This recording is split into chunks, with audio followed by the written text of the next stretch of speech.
Government के हुकूमत अॼु 13 ॾींहं लॉकडाउन के उनके उन हुकुम के फॉलो कंदे जाम साहब शहरी बिल्कुल पंहिंजे घरनि ताईं महदूद आहिनि। 13 ॾींहनि खां वठी जाम साहब शहर मुकमिल लॉकडाउन आहे। जॾहिं तव्हांखे रोड रस्ता ॾेखारींदासीं बिल्कुल वीरानी जो ॾेख ॾेई रहिया आहिनि।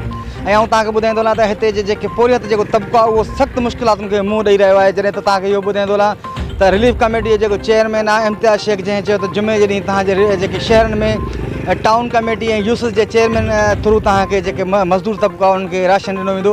पर हिन महिल ताईं अॼु जुमो गुज़री ॿियो ॾींहुं छंछरु थी आहे, 13 ॾींहुं मुकमिल थी आहे। पर हिन महिल ताईं हुकूमत तरफ़ां को बि जेको इमदादी रिलीफ जेको कैंप रिलीफ जेकी आहे उहा ग़रीब मिसकिननि ताईं न पहुची सघिया आहिनि। जॾहिं त हुननि न पहुती आहे, जॾहिं हुन जा बच्चा आहिनि ॿार आहिनि वीचारा उहे फाका कशी ते मजबूर आहिनि।